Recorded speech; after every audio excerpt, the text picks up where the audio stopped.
My name is Mark Fior. I'm a tech facilitator in Arlington Heights School District 25.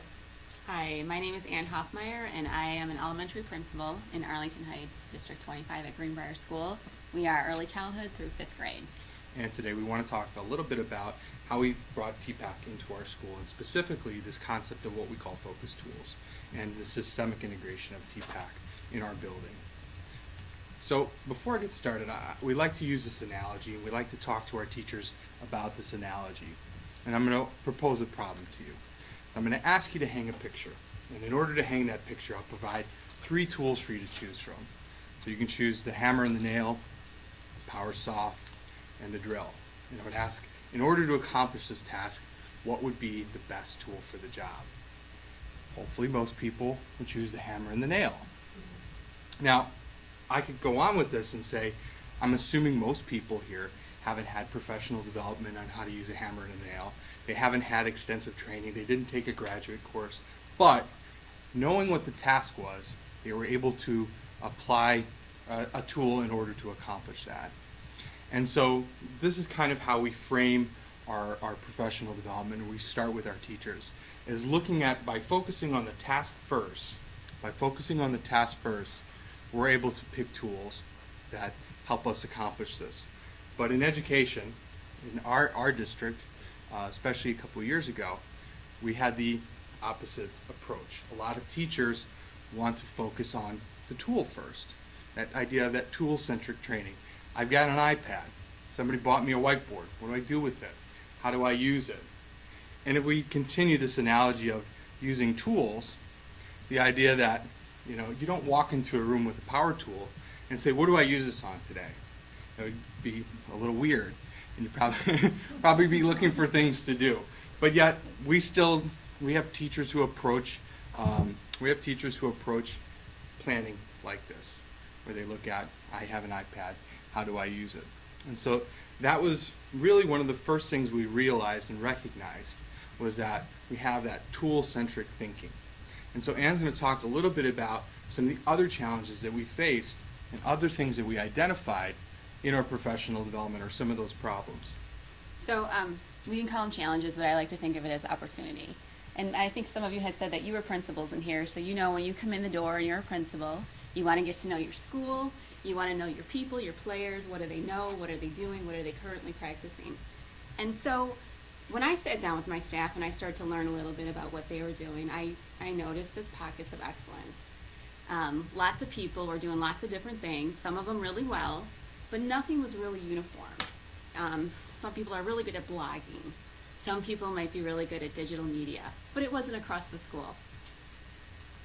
And then, of course, we did have our people that were really good and started things right away.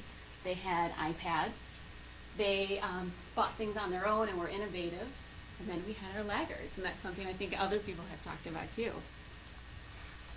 And then also kind of looking at, we were definitely, I think, we knew a lot, but just a little bit about a lot. And so that idea of knowing, having a knowledge of a lot of tools, and maybe even that tool overload. We have teachers who go to conferences, they see 100 different tools in 50 minutes, or the 50 apps, we call them cool tools and happy apps, that they see all these things, but they really don't have that understanding. They could talk about 50 different ways to do a presentation, but they couldn't tell you how to do one well. And so it really created this challenge in terms of providing professional development, where we looked at it as throwing darts. Our professional development was, what could we talk about today? Hey, who wants to learn Excel? Who wants to learn how to do this on a whiteboard? And so our professional development really was, let's throw something up and see if it sticks. And that created huge challenges. And again, we looked at those pockets of excellence. We looked at those different adopters.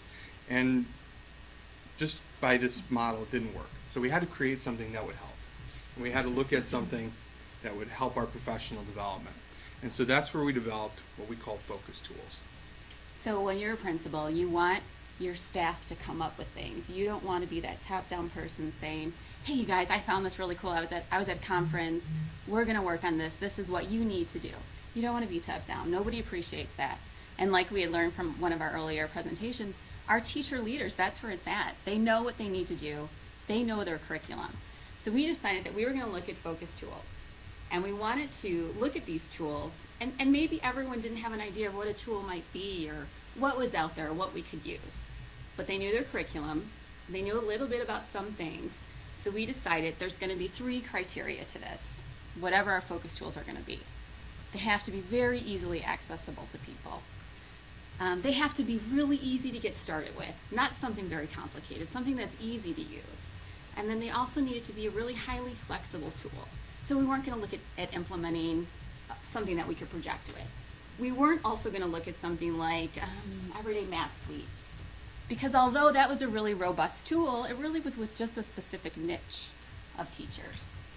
And I think what's important about the focus tools is that this is something we wanted to expose our entire building to. So again, with our everyday math, it fit that particular area of the curriculum, but our music teacher had really no need to look at the software tools for teaching math. So with that, our focus tools, again, was for the entire building. And then again, what's so important with professional development, it's really that it's job embedded. We wanted to kind of come in the back door, so people were going to have to use some of the tools that we looked at. We were going to set up opportunities for them, me as the building leader, to say, what do I want my staff to use? How do I want them to use it? And how can I contrive some ways that they have to use it in their daily practice? So that was a really big part of what we were doing. We also wanted something that was sustainable, something that they could have at least 50 hours in, something that they could work in throughout this whole entire year. It wasn't going to be, you're going to come, you're going to learn this app, and then you're going to go off into the cosmos and do whatever it is you do. We wanted that sustainable piece, and that was really important when looking at our focus tools. And I think there's something important here, and to kind of go back to our tool analogy, is it seems a little bit counterintuitive to what we started the presentation with. We're talking about focus tools, but yet we're trying to move people away from that tool-centric thinking. And there's a reason behind that. There's a reason we want to focus on specific tools. So to go back to that tool analogy, if I asked you to hang a picture frame, it's really interesting. If you Google how many tools there are to hang pictures, there's literally hundreds of tools on the market. Tools specifically designed to hang pictures outside of that hammer and a nail. And there's at least 100 different ways to do it. And we felt that by just having teachers go out and look at all these ed tech tools, we wouldn't be able to get anywhere. There's so many different tools. They spend more time evaluating tools and looking at different tools. We wouldn't be able to get anywhere. So we didn't want to limit teachers in terms of the tools, but again, based on that criteria and their selection, we felt that we could focus on those tools. What's also interesting is this idea that as we spend more time learning about specific tools, we can also look at how they change the task. So they can, if you use tools in conjunction with each other or use a particular tool, you can look at hanging a picture in a totally different way. You can hang multiple pictures. So as the complexity of the task changes, so do the tools. But also the tools can impact the way you do the task. And so that was an important distinction. So instead of looking at all these different tools available, we would look at those focus tools to really hone in on those intersections and those changes. So again, as the complexity of the task changes, the tools may change, and in reverse, the tools may change the way you do the task. So we really wanted to start there. So I hope that makes sense in terms of picking those focus tools, even though we want to move away from that tool-centric. By focusing on specific few, we could look at how those impact each other. So to kind of continue with focus tools, and talk a little bit about how we integrate them. So this is a struggle whenever you're a building leader, is how do I get everyone involved in something? I have a PE teacher, I have speech and language pathologists, I have special education teachers. Everyone's kind of in their own world doing their own thing. So whatever these tools were that we were going to use, I really wanted it to be able to, the entire building could get behind it and so could learn together and could be in a professional learning network together and talk about that tool. So we looked a little bit about that, more vertical alignment. So how is second grade going to take this focus tool and use it and use it as a vehicle to move their curriculum? And how was our speech and language person going to look at it? So that's that horizontal piece, to just spread it across the building so we could come together. We only have a certain amount of time together, talk about something that pertains to everyone, no one's excluded, everyone has a piece of it. And then it's also that common language that we have. You know, before I'd said we had pockets of excellence. but we really didn't have a common language. We didn't have people that could share and talk about things together around technology or around pedagogy. So this was that vehicle for us to do that with, and we were able to come together, talk about it, provide opportunities for all the different levels and variety of staff to work together. And then also, kids had that common experience. And that's good for kids when they have that common experience and they're not learning 50 different things because this is my niche and this is what I know. It also helped in the way we co-plan and collaborate with each other and our teachers. So for example, my role as a tech facilitator, I'll work with pretty much every teacher in the building. But our LMC director will also have scheduled planning meetings. So between my role, our building principal, and even some just opportunities for sharing at building meetings, it really increased our collaboration and co-planning, where we can have that common language of what tool are you using and understanding. You know, first grade's using Pixie and fifth grade's using Google Docs. There really isn't that common language, especially for an LMC director who has to now be the master of all of those different tools. We could focus on a few, we can look at our objectives, and we could develop capacity and eventually build fluency in our students so that they understand how to use those tools as well, and they can make those choices. So that's a little bit about our focus tools. Well, I kind of want to talk how TPACK plays into the designing that professional development. So now we have our focus tools, we understand what we're using. And this is really where the TPACK training pieces come in. And so when I say TPACK training, we really use those areas of TPACK to help us kind of guide those training opportunities rather than necessarily design training. So for example, when we do a training, we would identify it as something that might be technological knowledge. So as a professional development provider, I'm looking at something as a TK experience. Or if I'm looking at maybe the overlap between pedagogy and technology, I might be looking at that in a different way. So it helps me frame those professional development experiences. So the first part is when we look at our technological knowledge, we really look at it as building a foundation. When we talk about technology or technological knowledge and foundational knowledge to using tools. And this was kind of a revelation I had. It's really hard to teach teachers every single aspect of a tool. So we actually approach our teachers and say, you're not an expert. We never expect you to be an expert. We want you to be an expert at teaching. We'll help you with the tech, and we'll help you find that fit. But we don't want you to be an expert. The problem with that, though, is that teachers, in order to feel comfortable using it, or at least to be successful using it, have to have some sort of technological knowledge to use it in the classroom. So one of the things we talk about as foundational, actually 3 pieces of foundational knowledge. There's 3 things that we have to teach when we teach any technology tool, especially when it's going to be used in the classroom. The first thing we have to teach is we have to make sure they understand how you get started. Do you need accounts? Do you need logins? Is this something that somebody else has to do for you? You have to understand that. The second thing they have to do, edit undo. How do you undo something in a program? It's ridiculous, but it is one of the most important pieces of knowledge that they need to have to use a tool in the classroom successfully. Because as a technology support person as well, that's the biggest question we get. Somebody makes a mistake, how do we go back and fix it? And so by empowering teachers with that piece of foundational knowledge of how to go back, it really increases their chance for success and their comfort level in the classroom. And then that last piece is how do you share? You create something, what do you do with it? So by giving those teachers and really honing in on those 3 pieces, now we can teach how to use the toolbar in Google Docs and how to do kind of very specific things. But as a foundational knowledge, those are 3 things everybody needs to know. Everybody needs to know them. Okay? So this next step is that evaluation. Once you have some of that foundational knowledge, now we really start talking about the pedagogy behind using these. And we use what we call affordances and constraints. And we work with our teachers on using affordances and constraints to describe how to use these tools. And so that's kind of our evaluation piece, but it's also a place where we can work with teachers. Now what's interesting about this is we really deliberate not to use the term pros and cons. We don't want to use pros and cons, because cons has this, it implies that it's bad and don't use it. So we use affordances and constraints. What does this allow me to do, and what do I have to take into account while using it? Or what might it stop me from doing? So looking at something like Google Docs, The affordances are it's available from home and school. We have multiple apps, collaborative tool. Again, looking at some of the pedagogy behind it, as well as some of the actual TKPs. And then those constraints that they might need a login. And they need some training to get started. The second part of these affordances and constraints is the idea that teachers have to ask themselves two questions. They have to ask themselves, what skills do I need in order to teach this lesson? So they have to be reflective and say, what do I need to do this? What don't I know about Google Apps? Or what don't I know about this tool? And then what skills do my kids need?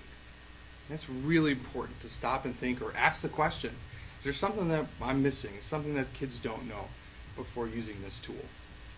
And that's a really important part of the planning process. The content piece really comes with our Common Core standards and our AASL standards and what we call our power standards, where we've looked for overlaps. So this is what we use to plan through our library media center. We use this as a planning tool for teachers. And so we're able to take these pieces. We've identified some tools similar to the activity types, but we've identified some tools, and then we can talk about how we use this in the classroom. So it's a great framework for us to kind of look at that objective piece. When we put these all together, we ask kind of an essential question to our teachers. I think an important essential question. What does the learning look like? We've talked about who owns the learning. We've talked about different catchphrases. But I think this is a really important concept and something to talk about. And I really think it encompasses this idea of TPACK, and that you have to look at all three of these areas. When you're actually planning a lesson, what does the learning look like?